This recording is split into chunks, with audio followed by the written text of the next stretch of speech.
Hello friends, next step coaching institute में आपका स्वागत है। तो मैंने आपको पिछले लेक्चर में बताया था कि कुछ क्वेश्चंस क्वांट के जो मिसलेनियस है टॉपिक से हम उसको करेंगे। तो कुछ बच्चों ने मुझे क्वेश्चंस और भेजे हुए हैं, ज़रा मैं उनको बता देता हूँ। ये क्वेश्चंस भी जो है वो मेंस प्रीलिम्स लेवल के क्वेश्चंस हैं, तो देख लेते हैं। तो पहला क्वेश्चन जो है वो बोल रहा है the average age of family of 5 members 4 years ago is 42 years. If the present average age of the oldest member and youngest member is 55 years, then find the present average age of the remaining family members. तो ध्यान रखिएगा, कभी जो as के questions आते हैं और यहाँ में ऐसा दिया रहता है कि इतने साल पहले या इतने साल बाद, तो उसमें क्या होता है कि जितने मेंबर हैं उससे मल्टीप्लाई कर दिया जाता है। जैसे मैंने बोला कि 2 मेंबर हैं, 2 मेंबर 5 साल पहले उनकी आयु क्या रही होगी, तो आप 5 साल पहले मतलब 2 मेंबर है तो 10 साल माइनस करोगे जो उनका सम दिया होगा एज का। ठीक है, तो इस क्वेश्चन को भी देख लेते थोड़ा, इस क्वेश्चन से थोड़ा समझेंगे हम क्या बोला हुआ है। तो जो एवरेज औसत जो आई थी फैमिली की 5 मेंबर्स की, वो 4 ईयर्स एगो 42 ईयर्स थी। पहले तो आपको इसमें एवरेज का फॉर्मूला पता होना चाहिए, औसत का फॉर्मूला है ना। तो एवरेज क्या होता है? एवरेज हम कहते हैं average equal to sum upon number of observation, इसको बोलते हैं हम एवरेज। अब अगर यहाँ पे सम जो होगा वो होगा जो उन्होंने सम दे रखा है वो एजेस का होगा, और नंबर ऑफ ऑब्जर्वेशन जितने मेंबर्स होंगे फैमिली में, और एवरेज दे रखा है उसने 42 ईयर्स। तो मैं एवरेज की जगह 42 लिख देता हूँ। सम मुझे पता नहीं है, sum of ages of 5 members मुझे पता नहीं है, sum of age of 5 member. Number of observation 5 members हैं हमारे फैमिली। तो अगर मैं सम निकालूँ एजेस का 5 मेंबर्स के, तो 4 इंटू 5 इंटू 42 हो जाएगा। ध्यान रखिए 5 से मल्टीप्लाई करने का तरीका है, हाफ़ कर दीजिए और 0 लगा दीजिए। इवन नंबर है तो बहुत इजी है। तो 42 का हाफ़ कितना हो जाएगा? 21, और उसमें 0 लगा दीजिए, 5 से मल्टीप्लाई हो जाएगा वो नंबर। तो सम कितना है 5 मेंबर का एजेस का? 210 है। अब ये जो सम था वो जो उसने कहा था 4 ईयर्स एगो का है। तो अगर मैं वर्तमान या प्रेजेंट की बात करूं तो प्रेजेंट में इसमें कुछ वर्ष जुड़ेंगे, और वो कितने वर्ष जुड़ेंगे मैं आपको बोल रहा हूँ। 5 मेंबर से एक आदमी की आयु जुड़ेगी। 4 ईयर्स एगो बोला है तो 4 ईयर प्लस करना पड़ेगा। एक मेंबर का अगर 4 ईयर प्लस करना है तो 5 मेंबर कितना करूँगा मैं? तो 4 इंटू 5 हो जाएगा, तो प्रेजेंट का आ जाएगा, तो वो आपका आ जाएगा 20 ईयर्स। तो 20 ईयर्स प्लस करूँगा तो ये आपका टोटल जो प्रेजेंट आएगा वो आ जाएगा 230 ईयर्स। अब 230 ईयर्स ये प्रेजेंट आ गया, और उसके बाद बोला था ये 5 मेंबर की सम है एज का। इसमें बोला था आपको कि 55 ईयर्स दे रखा है ओल्डेस्ट और यंगेस्ट मेंबर का, आपको यहाँ पे एवरेज दे रखा है। If the present average of ages of oldest and youngest, तो मैं बोलता हूँ 2 मेंबर दे रखे हैं 5 में से, ओल्डेस्ट और यंगेस्ट, ओल्ड प्लस यंग। ठीक है, उनका जो एवरेज दे रखा है वो कितना दे रखा है? 55 दे रखा है। वही फार्मूला लगाएंगे जो ये फार्मूला था हमारे पास। ठीक है, यही फार्मूला लगेगा, और यहाँ पे सम हो गया, और यहाँ पे मैं बोलूँगा 2 मेंबर है, 2 आ गया नंबर ऑफ ऑब्जर्वेशन, और एवरेज इसने दे रखा है 55। फिर आप इस 2 को इंटू कर दीजिए इसके साथ, 55 के साथ, तो ये आ जाएगा old plus young equal to 110। ठीक है, क्लियर है? इट मीन्स अब रिमेनिंग मेंबर की एवरेज बोली थी उसने फैमिली में, तो रिमेनिंग मेंबर का एवरेज क्या होगा? हम प्रेजेंट में जो जितने भी थे लोग, ये सब प्रेजेंट का आया है, आपका प्रेजेंट का दे रखा है, इसको सब्ट्रैक्ट कर देंगे। 230 में से 110 हम माइनस कर देंगे। तो जब 230 में से 110 हम माइनस करेंगे तो आएगा 0, 2 एंड 1, 120 आ जाएगा आपका। 120 ईयर्स है। एंड रिमेनिंग मेंबर्स जो बचे थे उसका औसत निकालना। रिमेनिंग मेंबर आपके 2 दे रखे हैं, तो 5 में से 2 गए तो रिमेनिंग 3 मेंबर्स होंगे। तो 120 में से 120 को हम 3 से डिवाइड करेंगे तो ये आपका जाएगा 40। तो 40 ईयर्स इज़ आवर आंसर। तो 40 ईयर्स जो था वो हमारा आंसर था। ठीक है, क्लियर। नेक्स्ट क्वेश्चन की तरफ चलते हैं। नेक्स्ट क्वेश्चन देखो क्या कह रहा है। अ train moving with the speed of 90 km per hour crosses a platform A of length x in 30 seconds. While it crosses a boy standing on the platform in 40 seconds. Find the time taken by train to cross another platform of length 25% more than the length of the platform A. तो यहाँ पे एक चीज़ है, ये speed distance time से related है। Train, problem on train में से क्वेश्चन दे रखा है, तो इसको भी समझ लेते हैं क्या बता रखा है इस क्वेश्चन में। तो एक ट्रेन है जो मूव कर रही है एक स्पीड से, जो ट्रेन की स्पीड दे रखी है, वो ट्रेन की स्पीड दे रखी है 90 किलोमीटर पर आवर। ठीक है, और ये बोल रहा है क्रॉस कर रहा है एक प्लेटफॉर्म ए। एक प्लेटफॉर्म, देखो एक ट्रेन है और ये ट्रेन एक प्लेटफॉर्म को क्रॉस कर रही है। ठीक है, ये ट्रेन है, ये प्लेटफॉर्म है, और प्लेटफॉर्म की भी लेंथ है, मुझे नहीं पता कितनी है, x दे दी, x मीटर, और ट्रेन की भी लेंथ है, वो लेंथ उसने नहीं बताई है। ठीक है, और यहाँ पे बोला है वो 30 सेकंड में क्रॉस कर रही है, 30 सेकंड ले रही है। ठीक है, जबकि यही ट्रेन जो प्लेटफॉर्म में एक लड़का खड़ा है, एक बॉय खड़ा है, उसको मतलब इसको तो 30 सेकंड में क्रॉस कर रही है वो ट्रेन प्लेटफॉर्म को, और जो लड़का है, बॉय खड़ा है, उसको वो 14 सेकंड में क्रॉस कर रही है वही ट्रेन। तो ध्यान रखिए, ये जो चीज़ यहाँ बताई गई है इसका रिलेशन समझिए। अगर यहाँ समय ज़्यादा लग रहा है 30 सेकंड और यहाँ समय कम लग रहा है, वो क्यों लग रहा है मैं आपको बताऊँगा। क्योंकि जब ट्रेन जो ये क्रॉस कर रही है वही ट्रेन इस बॉय को भी क्रॉस करेगी, तो ट्रेन की जो यहाँ पे लेंथ है वही ट्रेन की लेंथ यहाँ पे भी होगी। केवल यहाँ पे एक्स्ट्रा लेंथ जो आती है वो प्लेटफॉर्म की आती है। दैट्स वाई यहाँ पे वो समय ज़्यादा लेता है 30 सेकंड, और सेकंड भी कितना ले रहा है ज़्यादा, वो आप इससे डिफरेंस कर दीजिए कितना सेकंड ये ज़्यादा ले रहा है। तो आपको दिख रहा होगा यहाँ पे 16 सेकंड्स ये ज़्यादा ले रहा है। बॉय को क्रॉस करते हुए 40 सेकंड ले रहा था और प्लेटफॉर्म को क्रॉस करते हुए 30 सेकंड ले रहा था। वो रीज़न ये है क्योंकि प्लेटफॉर्म का कुछ लेंथ है, उस प्लेटफॉर्म की लेंथ को क्रॉस करने में इसको ज़्यादा सेकंड लगे, और वो लगे 16 सेकंड। तो यहाँ से मैं अगर निकालूँ तो क्या निकाल सकता हूँ, मेरे पास टाइम आ गया है 16 सेकंड, मेरे पास स्पीड है ट्रेन की, और ट्रेन की स्पीड आपको पता है 90 किलोमीटर पर आवर है। इसको आप मीटर पर सेकंड में कन्वर्ट करोगे, कभी भी मीटर पर सेकंड में कन्वर्ट करने के लिए आपको 90 से इंटू करना पड़ेगा 5/18। अगर किलोमीटर पर आवर में चेंज करना है मीटर पर सेकंड को तो 18/5 करोगे। बस ऐसा याद रखो, अगर छोटी यूनिट में करना है चेंज तो 5 नंबर छोटा वो ऊपर आ जाएगा न्यूमरेटर में। अगर किलोमीटर में करना है चेंज मीटर पर सेकंड को, बड़े यूनिट में करना है तो 18 ऊपर आ जाएगा न्यूमरेटर में। तो इसको हम काट देंगे, 5 पे आ जाएगा, 5×5 = 25 मीटर पर सेकंड स्पीड आ गई है ट्रेन की। अभी हमने दोनों जो यूनिट है वो सेम निकाल दिया। अब हम इसको आंसर कर सकते हैं। टाइम 16 सेकंड है और स्पीड कितनी है 25 मीटर पर सेकंड। और आपको पता है यहाँ से डिस्टेंस निकलेगा, और डिस्टेंस होता है स्पीड इनटू टाइम, और स्पीड है हमारे पास 25 और टाइम है हमारे पास 16। इसको ये जो है ये हमारा डिस्टेंस निकला, और डिस्टेंस कुछ और चीज़ नहीं है, लेंथ होगी हमारी। और यहाँ पे जो लेंथ निकली है ये आप लगा लीजिए, ये हमारा जो टाइम था ये डिफरेंस था हमारा 16 सेकंड का। तो यहाँ पे लेंथ जो निकलेगी आपकी वो निकाल लेते हैं कितना है आपका। तो कभी भी 25 से नंबर से अगर इनटू करना किसी चीज़ को, जैसे 5 से बताया था वैसे 25 का भी है। 5 से करते हैं तो हम इसको 2 से डिवाइड हाफ कर देते हैं, 25 से करते हैं तो 4 से डिवाइड कर देते हैं। तो 4 से 16 डिवाइड होगा तो आपका 4 आ जाएगा, और 2 0 लगा देंगे तो 400 मीटर आपका लेंथ आ जाएगी।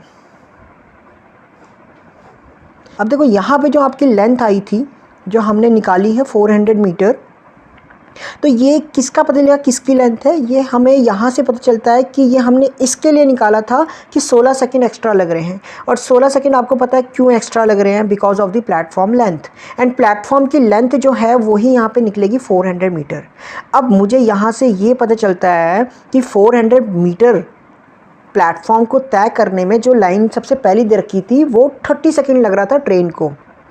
ये आपको समझ आया होगा कि 400 मीटर लेंथ जो प्लेटफॉर्म की है वो तो गिवन हमने निकाल दी यहाँ पे, लेकिन अभी ट्रेन की लेंथ भी हमें नहीं पता, जो कि उसने x दे रखी थी, जो भी दे रखा था, तो जो भी उसने दे रखा था उसने दिया नहीं था ट्रेन की लेंथ, वो x जो भी दिया होगा उसने। तो यहाँ पे अब दोबारा देखिए, मैं आपको दोबारा यहाँ पे एक चीज़ बता रहा हूँ, इसको देखिए कि अगर मैं मान लेता हूँ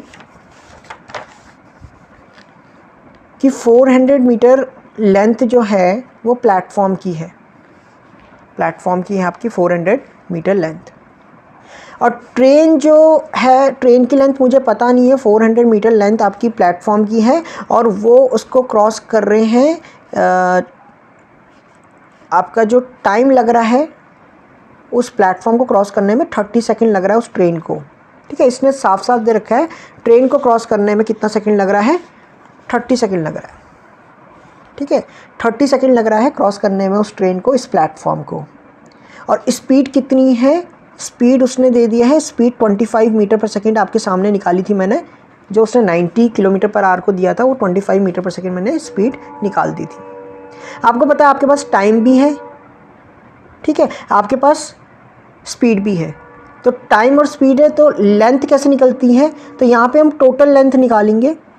टोटल लेंथ कैसे निकलेगी, स्पीड इंटू टाइम, जो कि डिस्टेंस ही है हमारा, तो 30 इंटू 25, ठीक है, जो कि अगर हम इसको मल्टीप्लाई करें तो वही चीज़ है, 4 से हम डिवाइड करेंगे, 4 के टेल में 7 या 28 आ जाएगा, और 2 रिमेनिंग बचेगा, जिसको हम 50 लिख सकते हैं। ये मल्टीप्लाई करने का तरीका है, ठीक है। रिमेनिंग वैल्यू जो होती है 4 से डिवाइड करके, अगर 1 बचेगा तो 25 लिखेंगे, अगर 2 बचेगा तो 50 लिखेंगे, अगर 3 बचेगा तो 75 लिखेंगे, ठीक है। तो ऐसे ही मैंने लिख दिया। ये जो लेंथ है ये टोटल लेंथ आ गई है, और टोटल लेंथ से हम अगर 400 माइनस करें ट्रेन की लेंथ को, तो हमारा आएगा 350 मीटर, जो कि ट्रेन की लेंथ आएगी।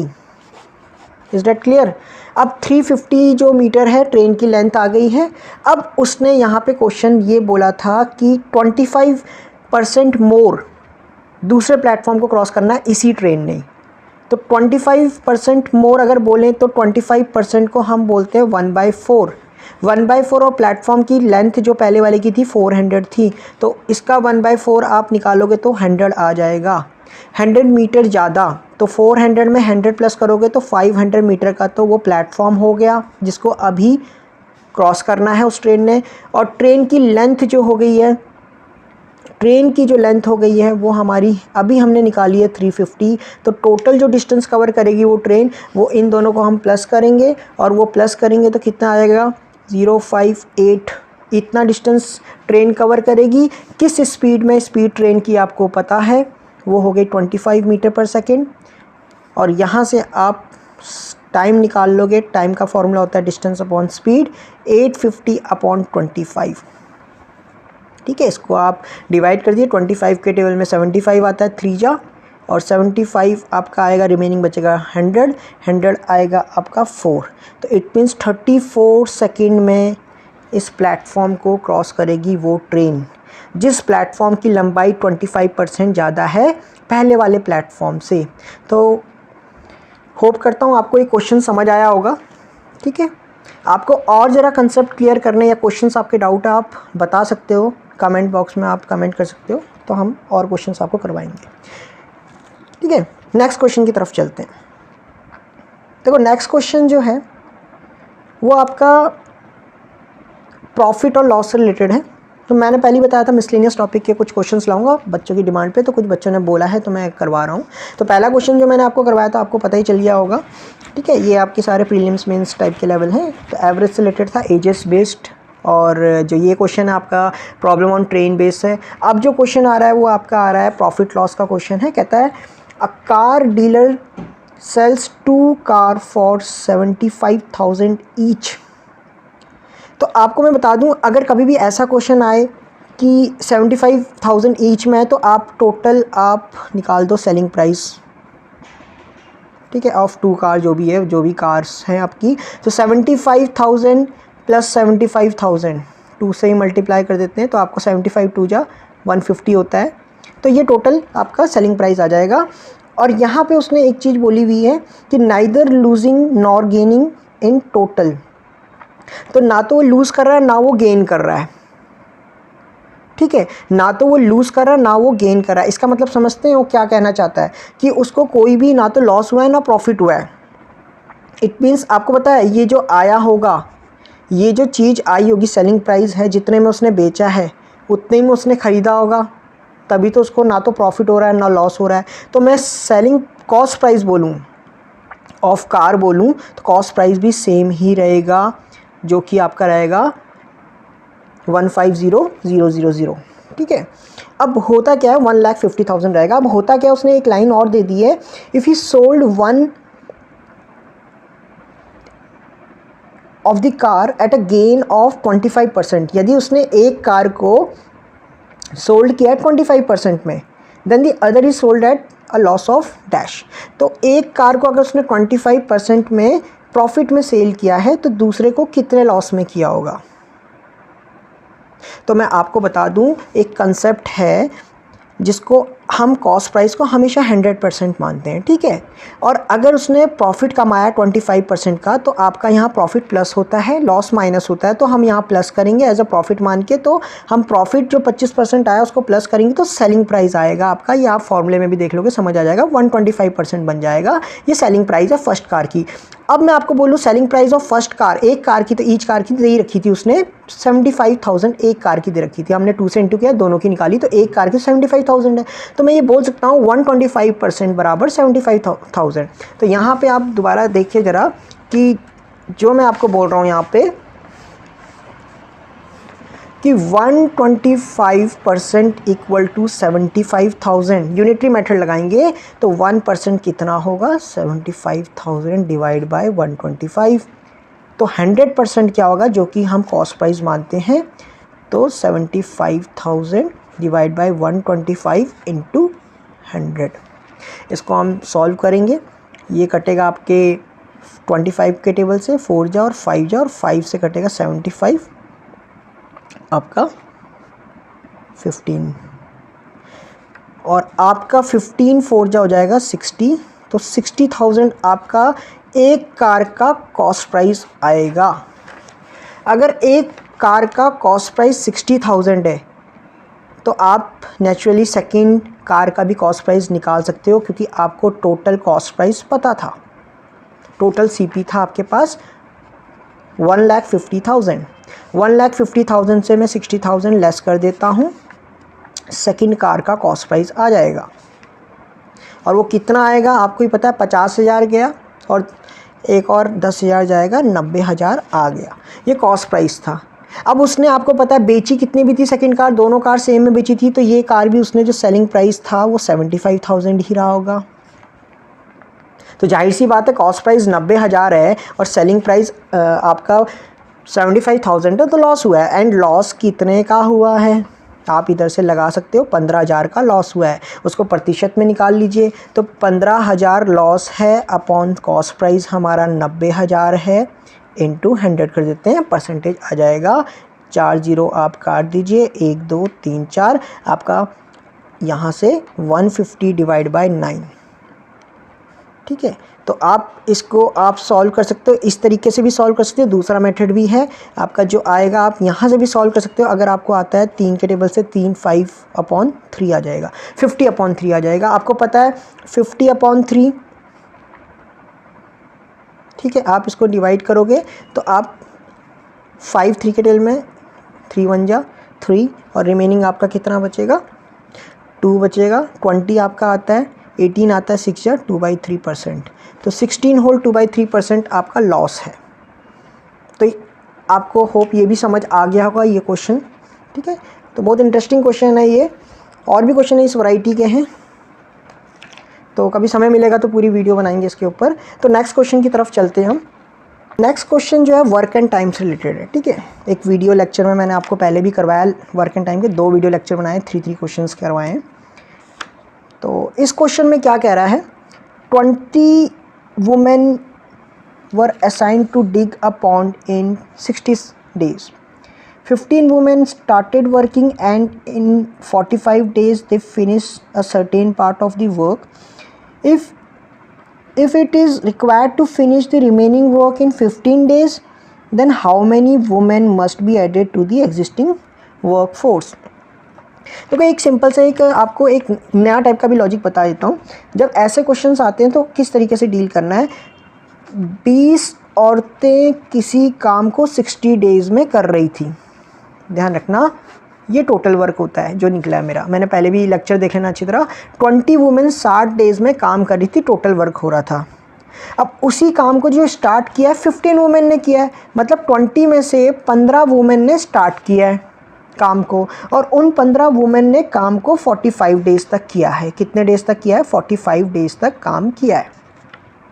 अब ज़रा ध्यान से दोबारा कंसेप्ट सुनो, मैंने क्या बोला है कि 20 में से 15 औरतों ने काम किया है 45 डेज़ तक।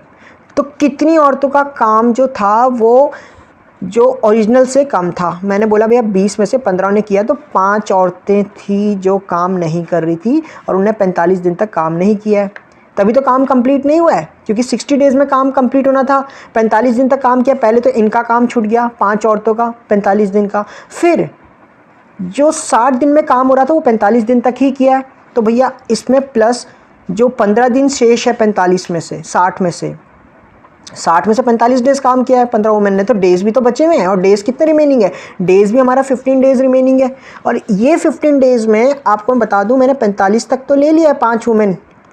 अब इस 15 डेज़ में 20 वुमेन पूरी की पूरी आएंगी, 20 वुमेन पूरी की पूरी काम करेंगी 15 डेज़ तक।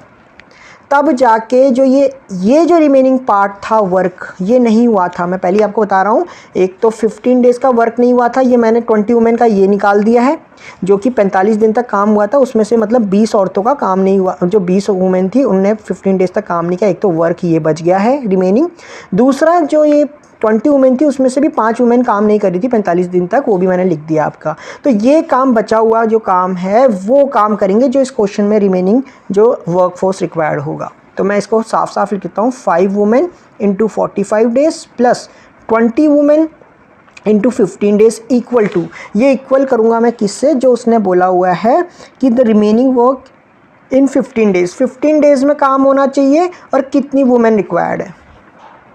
ठीक है, तो पहले तो इस वुमेन को मैं मान लेता हूँ कुछ 15 डेज़, इसको मैं कोई वेरिएबल मान लेता हूँ। ठीक है, इसको मैं वेरिएबल मान लेता हूँ आपके सामने। तो मैं इसको एक W ना मानते हो, कुछ और वेरिएबल X मान लेता हूँ उसको। ठीक है, 15 डेज़ तक काम होना है। ठीक, अब इनको आप मल्टीप्लाई करना तो मल्टीप्लाई कर दीजिए। ठीक है, मल्टीप्लाई करोगे तो 45 5 जा आप निकाल लीजिए, 5 से इंटू करना वही है, 44 का आधा कितना होता है 22, 2 2 5 आ जाएगा। ठीक है, वुमेन प्लस 20 इंटू वो करोगे तो आपका 30 आ जाएगा, 15 2 जा 30, 300 वुमेन आ जाएगा इक्वल टू 15x आ जाएगा आपका।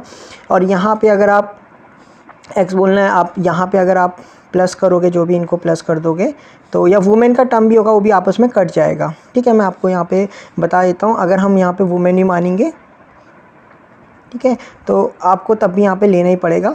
ठीक है, तो यहाँ पे आपका जो है 225 प्लस 300 हो जाएगा आपका 525 इक्वल टू 15x, और x इक्वल टू हो जाएगा 525 डिवाइड बाई 15।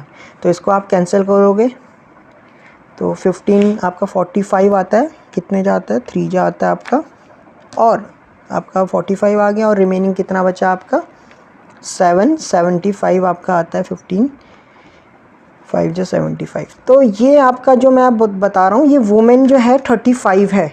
ठीक है, अब यहाँ पे सुनो, ये वर्क कितनी वुमेन कर रही थी जो मैं आपको बोल रहा था, इसने बोला था 15 वुमेन वर्क कर रही थी। ठीक है, उनने वर्क स्टार्ट किया था, तो ऑब्वियसली 15 वुमेन ने वर्क स्टार्ट किया तो 15 वुमेन माइनस कर देते तो रिमेनिंग जो और जो एडिशनल जो वर्क फोर्स लगे 20 वुमेन लगेंगी क्वेश्चन में। तो ये क्वेश्चन का जो आंसर है वो 20 आंसर है। ठीक है, आपको क्लियर हो जाएगा, क्लियर नहीं हुआ होगा इसको एक एक लाइन सुन लेना ध्यान से, आपको समझ आ जाएगा। ठीक है, नेक्स्ट क्वेश्चन की तरफ चलते हैं, क्या बोल रहा है। देखो नेक्स्ट क्वेश्चन भी थोड़ा सा इंटरेस्टिंग क्वेश्चन है, speed distance times related question है। इस क्वेश्चन में वो क्या बोल रहा है कि अ train travelling eight 84 kilometre per hour overtook train B traveling in the same direction in 10 seconds. If train B had been traveling at twice its speed, the train A would have taken 22.5 seconds to overtake it. Find the length of train B given that it is half of the length of the train A.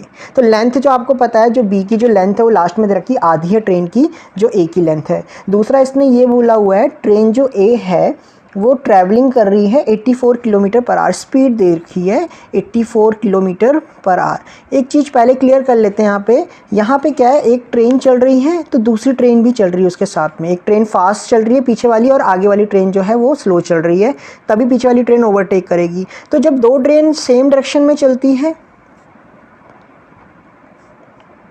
Same direction में जब चलती है तो हमारी एक speed होती है जिसका नाम हम बोलते हैं रिलेटिव स्पीड। तो सेम डायरेक्शन में रिलेटिव स्पीड जो निकलती है वो माइनस होकर निकलती है। अब इसका कंसेप्ट आप ऐसे ही जान लो, मैं आपको वर्बली समझा देता हूँ कि अगर आप ट्रक आपके आगे चल रहा है 40 किलोमीटर प्रति घंटे की रफ्तार से, आप स्कूटी में हो पीछे से आ रहे हो 60 किलोमीटर प्रति घंटे की रफ्तार से, तो एक समय आप ट्रक को क्रॉस कर जाओगे। और जो आप क्रॉस कर रहे होंगे इसलिए कर रहे हो क्योंकि आपकी जो स्पीड ट्रक से है 20 किलोमीटर पर आवर ज़्यादा है। That is the difference of the speed. तो इसीलिए सेम डायरेक्शन में जब जाओगे तो पीछे वाला जो तेज़ चल रहा होगा वो पीछे करेगा, और वो जब पीछे करेगा आपका ट्रक को, जब आप पीछे करोगे तो ऑब्वियसली अभी आपकी स्पीड ज़्यादा होनी चाहिए। तो वो जो डिफरेंस है, तो रिलेटिव स्पीड सेम डायरेक्शन में माइनस होती है, बस इतना ध्यान रखना, ठीक है। तो अब मैं आपको एक कंसेप्ट बताता हूँ। यहाँ पर जो कंसेप्ट है आपका, वो कंसेप्ट सुन लीजिए कि 84 किलोमीटर पर आवर की जो स्पीड है ट्रेन की है, ठीक है, और वो ट्रेन जो है वो दूसरी ट्रेन को क्रॉस कर रही है और 10 सेकंड लेती है। कितने सेकंड लेती है? 10 सेकंड लेती है। टाइम बोल दिया उसने, 10 सेकंड ले रही है वो ट्रेन को क्रॉस करने में, और उस ट्रेन की हमें स्पीड नहीं मालूम है। तो पहले तो हम इसको निकाल लेते हैं थोड़ा सा, इसको हम मीटर पर सेकंड में कन्वर्ट करते हैं। तो अभी मैंने कंसेप्ट बताया था मीटर पर सेकंड में कन्वर्ट करने के लिए किलोमीटर पर आ रहा है, तो छोटा नंबर 5/18 कर देंगे और जितना भी कटता है उतना काट देंगे। यहाँ पे ये आपका 6 से कट जाएगा, 6 3 जा और 6 1 जा 6, 6 4 जा 24, तो ये आ जाएगा 70/3 मीटर पर सेकेंड आपकी। यहाँ पे क्या आ जाएगा, ये आपका स्पीड आ जाएगी ट्रेन की, मीटर पर सेकेंड में निकाल दिया है। अब मैंने बोला भैया मैं लेट कर देता हूँ ट्रेन, जो दूसरी ट्रेन थी, ट्रेन सेकंड जो थी उसकी स्पीड लेट कर देता हूँ मैं, x मान लेता हूँ, ठीक है। तो यहाँ पे जो आएगा रिलेटिव स्पीड तो माइनस होती है, तो 73, ये जो भी स्पीड होगी ये ट्रेन क्रॉस कर रही है, तो 70/3 माइनस x, और कितने सेकंड में क्रॉस करी? 10 सेकंड में। तो आपको पता है स्पीड इंटू टाइम क्या होता है? डिस्टेंस होता है। ये डिस्टेंस आ गया आपका, ठीक है। ऐसे ही आपका दूसरा डिस्टेंस भी निकालूंगा जिसमें ट्रेन जो है आपकी डबल स्पीड हो जाएगी। देखो एक बार तो वो इस स्पीड में उस ट्रेन को क्रॉस करी, सेकंड ट्रेन को जो उसके आगे चल रही है, और एक बार यही ट्रेन जब उसकी स्पीड को मैं डबल कर रहा हूँ, ट्रेन बी की स्पीड को मैं डबल कर रहा हूँ, तब वो क्रॉस कर रही है 22.5 सेकंड में। ध्यान रखिएगा 22.5 सेकंड में क्रॉस करी, दोनों से डिस्टेंस निकलेगा स्पीड इंटू टाइम। बस इसमें स्पीड ज़्यादा होगी, और देखो ज़्यादा होने के बावजूद भी वो ट्रेन उसकी स्पीड पहली वाली ट्रेन से कम ही है जो पीछे से आ रही है, तभी तो क्रॉस कर रही है। तो उसको ज़्यादा समय इसलिए लग रहा है क्योंकि इसकी स्पीड भी तेज़ हो गई है। अब जो मैंने आपको कंसेप्ट बताया था, ट्रक 40 की स्पीड से चल रहा है, ठीक है, आपकी स्पीड 60 किलोमीटर है। अब ट्रक की स्पीड में थोड़ा और तेज़ कर देता हूँ, यहाँ पे तो डबल बोला है, मैं थोड़ा और तेज़ कर देता हूँ, 50 कर लेता हूँ, तब भी तो आप पीछे करोगे ही, तो थोड़ा समय ज़्यादा लगेगा। और वैसे भी टाइम और स्पीड का कंसेप्ट ही वही है, इन्वर्स रिलेशन, कि जितनी स्पीड तेज़ होगी उतना ही कम समय लगेगा। तो यहाँ पे स्पीड तेज़ तो उसकी हुई है वहाँ पे, लेकिन आपको मैं बता दूँ यहाँ पे स्पीड आगे वाले की तेज़ हुई है, समय ज़्यादा लगेगा। अब यहाँ पे जो आपको मैं बता दूँ, यहाँ पे जो दोनों हैं इक्वेशन बनी है, इक्वेशन 1 और 2 दोनों डिस्टेंस है, तो मैं इक्वल कर सकता हूँ इस स्टेटमेंट को। और किस तरीके से इक्वल करूँगा, देखो यहाँ पे आपका है 70/3 minus x 10 equal to 70/3 minus 2x 2.5, ये इक्वल हो गया आपका। अब जो आपको यहाँ से काटना है, डेसिमल हटा दो, 10 ले आओ, ठीक है। अगर आपको काटना है यहाँ से 10 से 2 के टेबल 5 के टेबल से काटो, 5 2 जा 10, 5 4 जा 5 5 जा, और ये आपका कट गया। अब ये यहाँ से आप 10 5 से कर सकते हो, 2 जा और 9 जा। अब आप इसको इंटू कर दो, 2 यहाँ इंटू हो जाएगा 4 हो जाएगा, तो 70 माइनस x/3 इंटू 4 हो जाएगा, और 70/3 माइनस 2x इंटू 9 हो जाएगा, ठीक है। अब इसी को आगे चल के हम करते हैं, ज़रा देखिए। अब जब हम यहाँ पे सिंपल से जब हम इसको इंटू करेंगे तो हमारी जो आयत है यहाँ पे, मैं दोबारा एक बार लिख लेता हूँ, 70/3 माइनस एक्स एक बार 4 से इंटू था इक्वल टू 9 से इंटू था 70 माइनस 3 माइनस 2x। ठीक है, इसको मैं इंटू कर देता हूँ।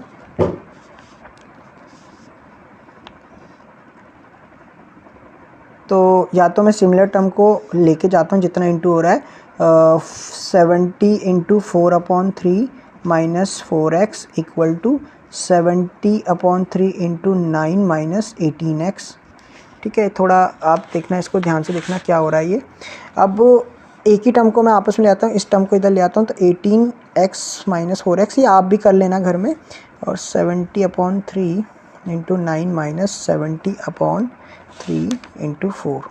कॉमन टर्म को आप ले आइए, 18 में से 4 गया, आपका आ जाएगा यहाँ पे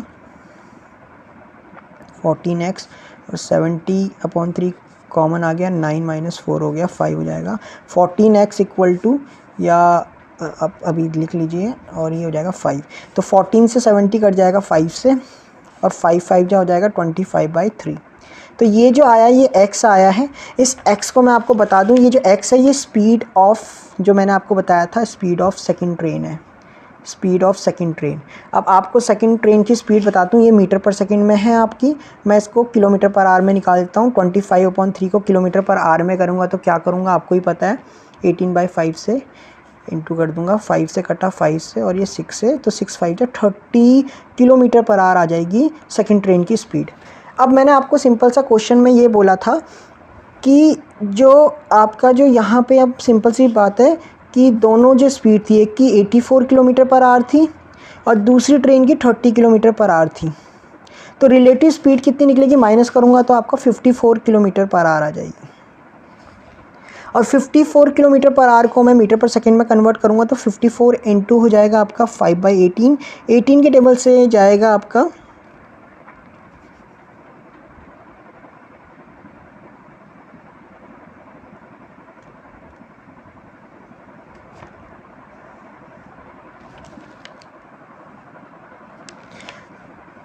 18 के टेबल से ये जाएगा आपका 3 से, और 3×5 जो आपका हो जाएगा 15 मीटर पर second.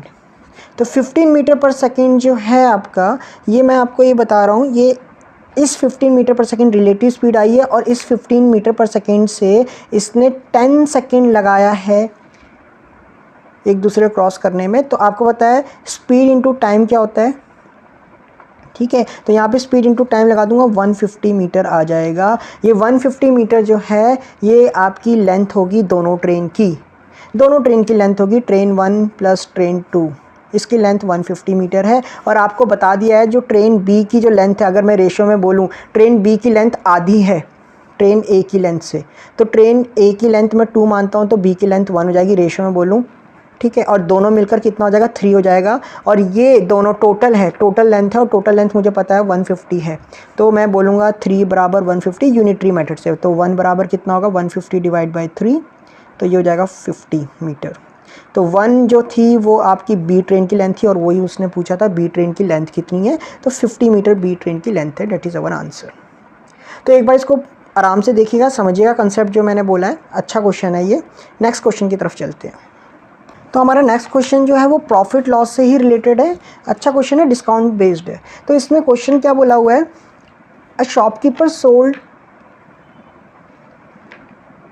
first unit of an article to a man at 40% discount and second unit of the same article at 60% discount. If the shopkeeper earn an overall profit of 110%, the mark price of the article was what percent of the cost price of the article. देखो मैं आपको बता देता हूँ, कभी भी discount के question आए, सक्सेसिव आए या जो भी आए, आप उसका पहले तो आप डिस्काउंट टोटल निकालना सीखिए, टोटल कितना मिला है। सेम यूनिट जो था वो सोल्ड कर रहा था, सेम यूनिट का हम आराम से डिस्काउंट निकाल सकते हैं सक्सेसिव या जो भी मेथड से। आप मुझे बताइए, अगर मैं मार्क प्राइस मान लेता हूँ 100 और सेम यूनिट है, तो दूसरी की भी मार्क प्राइस कितनी हो जाएगी, 100 हो जाएगी। अगर वो इसमें आपको डिस्काउंट दे रहा है, पहले वाले में 40% का अगर आपको डिस्काउंट दे रहा है, तो सेलिंग प्राइस कितना आएगा आपको ही पता है, वो आपका यहाँ पे आ जाएगा 60% आपका सेलिंग प्राइस आ जाएगा। सेम इसमें भी हम यही करेंगे, 60% का डिस्काउंट दे रहा है तो आपका सेलिंग प्राइस कितना आ जाएगा, 40% आ जाएगा।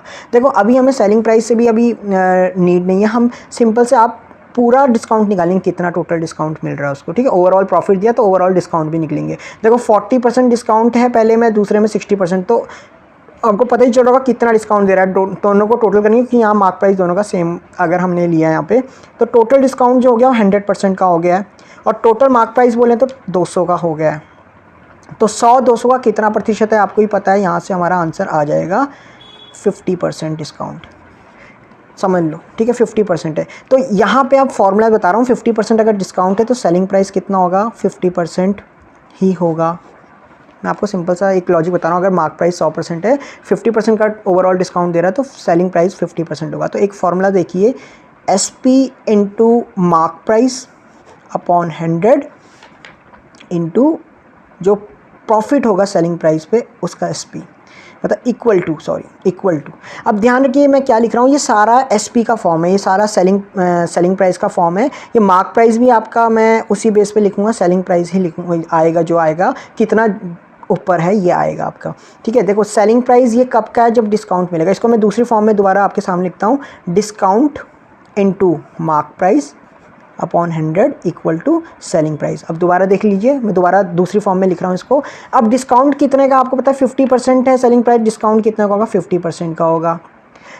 Mark price as it is लिख लेता हूँ और 100 लिख लेता हूँ, और ओवरऑल प्रॉफिट कितना हुआ है, 10% का हुआ है, तो 110 यहाँ पे सेलिंग प्राइस आएगा, कि कॉस्ट प्राइस 100% है, 10% प्रॉफिट हुआ तो प्लस कर देंगे 100 में, 110 आ जाएगा।